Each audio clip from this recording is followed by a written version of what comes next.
Order! Order! You are an incorrigible delinquent at times. Behave yourself, man!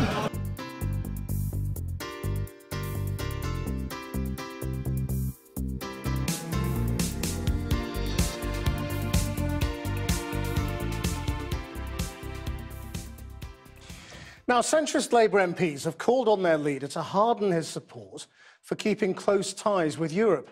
MPs meeting at the Fabian Society conference said Jeremy Corbyn should back Britain staying in the single market after Brexit. Meanwhile, Mr Corbyn could be about to tighten his grip on his party's internal machine if his allies win key seats on Labour's National Executive Committee.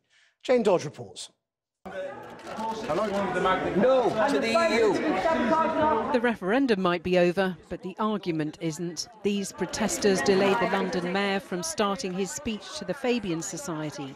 Not that he seemed bothered.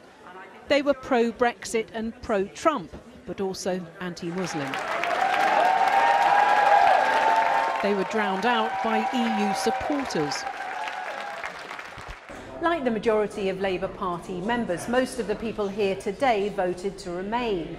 They see themselves as centre-left and want a soft Brexit. But Jeremy Corbyn told MPs this week that staying in the single market wasn't compatible with Brexit, and that hasn't gone down well here. I think they've made a mistake. I think there is obviously a mandate for the UK to come out of the EU, but there's absolutely no mandate for the UK to come out in the way it is at the moment, hard Brexit. And I think the Labour Party has made a mistake in not fighting for a softer Brexit. I wasn't overjoyed to hear that Jeremy has been understood as ruling out membership of the single market. I mean, people say it's a majority in the will of the people, but really it's a pretty wafer-thin majority at a certain instant in time. But on the future relationship with the It was one of Jeremy Corbyn's own MPs who got the loudest applause today. But Wes Streeting is no Corbynista. He believes his leader is wrong on the single market. I really hope that Jeremy Corbyn listens to a majority of Labour members, Labour voters and voters across the country, keeping us in the single market, protecting jobs, livelihoods, all of those tax receipts that fund our public services and give Britain the best possible chance of success once we leave the EU. Because if we torch our economy, then everything else suffers too. Torching the economy certainly isn't Labour policy, but what actually is? The leadership has been accused of fudging the issue, explained perhaps by the support for Brexit in many Labour constituencies. But what Jeremy has said is that we need an intelligent relationship with the single market and with the customs. So it could be a similar arrangement by a different name? It remains to be seen. The key thing is this. You set out with the clear objective of a jobs-first Brexit, a determination that we will not bring Britain to its knees as a consequence of cutting ourselves off from the European Union. Jeremy Corbyn may be in no hurry to end the fudge on Brexit. He's likely to get a boost this weekend to his power base with the election of 3 of his supporters to the party's National Executive Committee. Well, earlier I spoke to Labour Shadow Brexit Secretary Keir Starmer, and I asked him whether staying in the single market after Brexit and the transitional period should be kept on the table as a long-term option for Labour.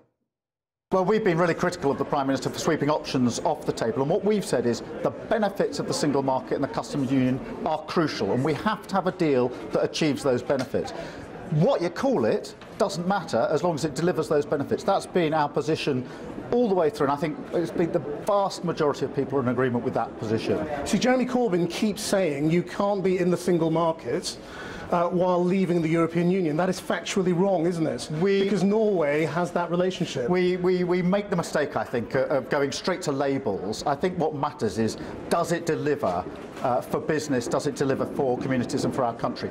We must have something that retains the benefits of the single market and the customs union. It doesn't matter what you call it as long as it delivers those benefits. And that's why we made one of our tests of whether we'll vote for the deal that the Prime Minister brings back, whether it delivers those benefits. And I think, despite all the noise, almost everybody in the Labour Party is in exactly the same position on this. Retain the benefits of the single market and the customs union. They are crucially important. Right, so Mr Corbyn needs to stop saying that, doesn't he? Because he's either just wrong and doesn't know what the facts are, or he's deliberately misleading us. Well, I think it's really important that everybody focuses on what was said in the Labour Party manifesto, focuses on the development of our policy, and it's always been very, very clear that we want to retain the benefits of the single market and the customs union. Couldn't be clearer. And if that means retaining freedom of movement, because that's Europe's position, would you go along with that? Well, that has to be part of the discussion, the negotiation. Obviously, it looks as though a transitional arrangement will be in place until probably 2021, so there's plenty of time for that discussion. Obviously, it's something that will be negotiated, but as I say, we go back to this, the benefits of the single market and the customs union are crucial and have always been crucial to Labour. And factually, is it possible to stop Brexit, in your mind? Well, I don't think it's helpful to talk about stopping Brexit. We had a referendum. We've got to face up to the challenge of what a future relationship with the EU looks like. And what I've been arguing for is a progressive partnership that reflects the values that I and the Labour Party and the wider movement really, really care and believe about. Just finally, we're about to hear the results of the NEC elections, and many people are fearful that this is effectively a momentum takeover.